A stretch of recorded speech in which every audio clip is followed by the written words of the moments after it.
So how is the reliability with this 2020 Volkswagen GLI? Well, today we're gonna go into all those details and discuss quality, the maintenance schedule, gas mileage, all the fun reality stuff on this episode of Beyond the Test Drive. Well, good day everybody, and welcome to episode 4 of our long-term review series on this 2020 Volkswagen GLI. This is in the Autobahn trim, and it does have the 7-speed dual clutch DSG transmission. Now today we're going to go over the maintenance schedule, wear and tear we've experienced during our first year, what type of gas mileage, but more importantly we're going to cover any of the issues that we've had. And we've had about 6 things go wonky with this car since we've owned it for the first 23,000 miles. Now 3 of those I would consider issues, the other 3 I would consider sort of minor annoyances. So, you know, nothing really to get crazy about as far as worrying about reliability. So let's just cover annoyance number 1 and annoyance number 2.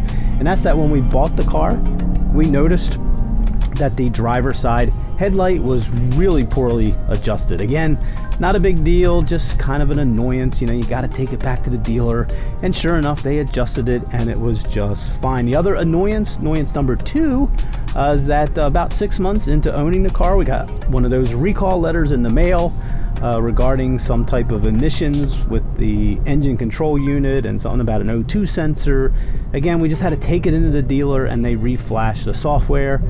Not a big deal, not a concern as far as reliability, and all cars have recalls, but you know, it's an annoyance that we had to do that. So that's annoyance 1 and 2. Now our first issue that we're going to cover of the 3, the day after buying the car, we could not get the sunroof closed. Now we had the car one day, we owned it one day, and the sunroof would slide shut, but it would not stay tilted down, so it would always tilt back up. So it was like some kind of safety mechanism going on in there that was preventing it from closing. So it was kind of funny.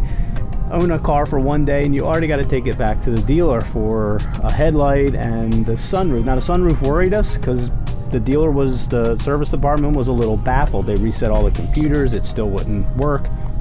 So they kept the car overnight. They gave us a loaner. After they investigated a little bit, they discovered that there were some adhesives, obviously from the factory, that had got down in some of the fold flaps.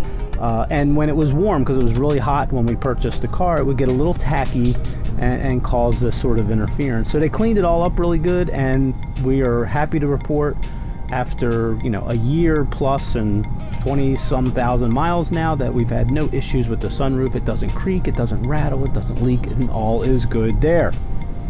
Okay, so let's go into wear and tear. So how is this car sort of held up from the exterior and the interior and some of the wearable items on it? And that's it. Wear and tear has been great. The interior, once you clean it all up, it doesn't look like the car's ever been sat in. These leather seats are very, very durable. Everything about this interior is just really, really durable. You just wipe it all up. No scratches anywhere. There's no real piano black anywhere that could get scratched up. Everything is really wearing well, or not at all, on the interior. And the exterior, again, the paint, when we received the car, the paint was awesome. We put iron remover on it. We put some paint protectant on it. There was no iron from the transport, and there's no chips. We've had this in all kinds of driving conditions: winter, road salt, hot summer, highway, and no chips at all anywhere on the car. So the paint seems to be holding up pretty well. The tires are wearing well. There's no issues with tire wear there. The only thing we've noticed that has sort of changed over the year, and that's that every once in a while we get a rough idle at startup. It clears itself out after a minute or so, and it doesn't happen all the time. Definitely didn't happen when the car was new. Definitely didn't happen when the car was 2 months old, 3 months old, 6 months old. But lately, after we're getting to that 2.5 year mark, it's starting to do that, but not all the time. And so not quite sure what's going on there. The other thing that we've noticed, and again, this could be just being used to the car and driving it and living in it and getting used to all the noises it makes and having your ears a little better adjusted, and that seems at low speed, the dual clutch, you can kind of hear some of the mechanical noises going on in there. Now, It's very smooth. It doesn't jerk around or anything. It just kind of, I don't know if it's getting louder, or again, maybe it's just my ears getting more accustomed to it. So yeah, all in all, wear and tear has been great. The brakes have been fine. There doesn't seem to be any premature brake wear. The pedal's fine. Braking performance is fine. All is good. I will get into the brakes in one of our issues. Now, it's not really a wear and tear item, but I do think it's worth pointing out that as we've owned the car through winter and summer and hot weather and cold weather, one thing we've been very impressed with in this car is the heating and air conditioning system. This does have heated seats and ventilated seats, but besides that, the air conditioning is just awesome in the summer. With this black interior, it's able to cool it down quickly, and this car heats up great in the cold winter. So not really a wear and tear, but I think it's worth mentioning how good that is. Hey, before we get on with our third and final annoyance, if you enjoy quality car commentary and about real cars owned by real people, consider subscribing to Beyond the Test Drive. And if we've done a good job today, consider giving this video a thumbs up and support small YouTubers, and we would really appreciate that. So let's get on with annoyance number 3, and that's the wipers. We don't know why, but when it rains and you turn on the wipers, they do fine. They're quiet, they're smooth. After about 15 to 20 minutes, they start dragging really, really bad, especially at the top of the driver's stroke. Don't know why this is. I don't know if it's because the windshield gets cleaner.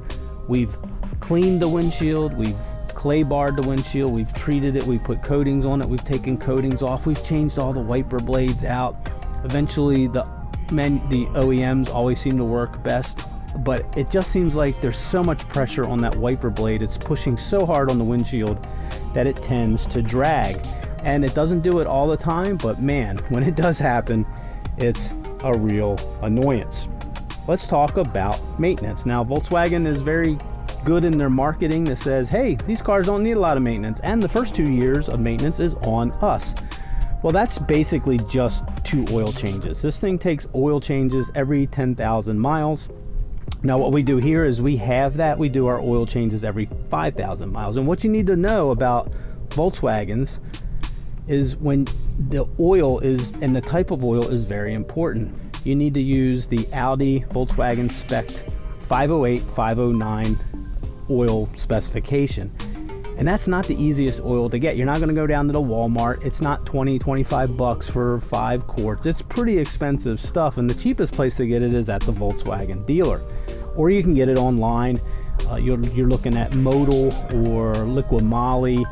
We've ordered Liqui Moly online before. We do have links to that for Amazon down below if you're looking for that. And it's quite expensive, but you have to use it. So if you don't take your Volkswagen to the dealer and you just take it to your local mechanic or you do it yourself, you need to get the 508, 509 spec oil. They're very, very clear about that, and we highly recommend that you do that. All in all the other maintenance on this car it's not a lot. So the maintenance schedule basically says oil changes every 10,000 miles. The first thing they say to change is at 40,000 miles, and that's the cabin air filter at 40,000 miles. At 60,000 miles is when they say you need to change the air filter for the engine and the spark plugs. Now, I can't imagine us going 60,000 miles without changing that air filter, but on the maintenance schedule, that's when they say to change it. At 80,000 miles is when the DSG transmission fluid needs to be changed. That used to be 40,000 miles. I don't think we're ever going to go to 80. I think we're going to be conservative, like with the oil changes. So like the air filter, the DSG fluid, the oil, will always sort of up the intervals just for overall quality. Now, it doesn't say this in the owner's manual. We did get something in the mail after owning the car again for a few months that said, hey, your model Volkswagen, you need to make sure you change that brake fluid after 3 years. And then you need to change it every 2 years after that. So that was kind of interesting. Again, never heard of changing brake fluid that often in a car. It doesn't say anything about coolants or anything about that. But it's, you know, again, this was something special in the mail, so something's going on there. I don't know if it's water in the lines or something, but if you know anything about that technically, definitely drop us a comment below. But overall, you know, maintenance isn't that bad. The maintenance schedule is not that bad. So let's get on to issue number 2. And issue number 2 does have to do with the brakes. So we noticed, again, probably 6 months into the ownership, that when you release the parking brake, it was a little stubborn to release. Again, it's just a push button thing. And there's a little motorized release, and it was a little stubborn to release. Sometimes you'd have to move the car forward or back to get it to release. And one time it actually made a loud pop, and we noticed that the rear brakes were making sort of a woo woo woo woo sound. So we took it to the dealer. Sure enough, they said the rear parking brake sensor was bad, so they replaced that. We said, hey, the brake pedal's not pulsing, the brakes are fine, but it's still making this sort of annoying woo woo woo sound. They said, yeah, that could be maybe a warped rear rotor, but they requested that we drive it for a while, and it has got better. I guess we could have pushed for new rear rotors, but we didn't. So let's just talk about fuel economy and fuel usage. This car, if you want all 228 horsepower, Volkswagen says you need to put the 91 octane gas in there. However, they do say you can use 87, and we've noticed no difference with gas prices. Sometimes we'll put 87 in there. The only thing that Volkswagen's very, very clear about, much like the oil specification and then the owner's manual, it says you need to use a top tier gasoline. Now this is like your Exxons of the world, your Shells of the world. They just put more detergents in their gasoline, and you're going to pay a little bit more for those than the mom and pop quick stop gas.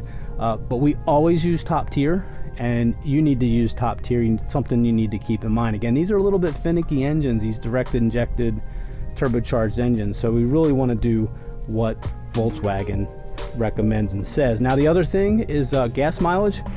We hit 28 mpgs overall, which is exactly what the EPA says. However, out on the highway, we blow the EPA away.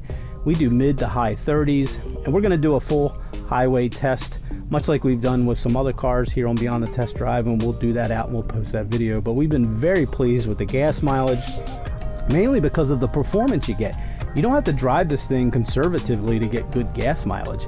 And if you want to really increase your mileage, you can drive it easy. But overall, we drive it, we have fun with it, and generally 28 to 30 miles per gallon. Okay, let's get to that final issue here, and that's in the last month in the passenger side wheel well area.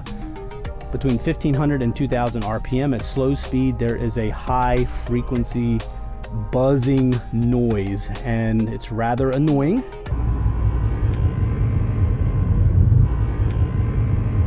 The only rattle that we've ever had in this car, everything is solid. We did some research online, and it looks to be the infamous fuel line rattle that other owners have experienced. We're going to take it into Volkswagen. This is a 2020. Folks with 2019s had this.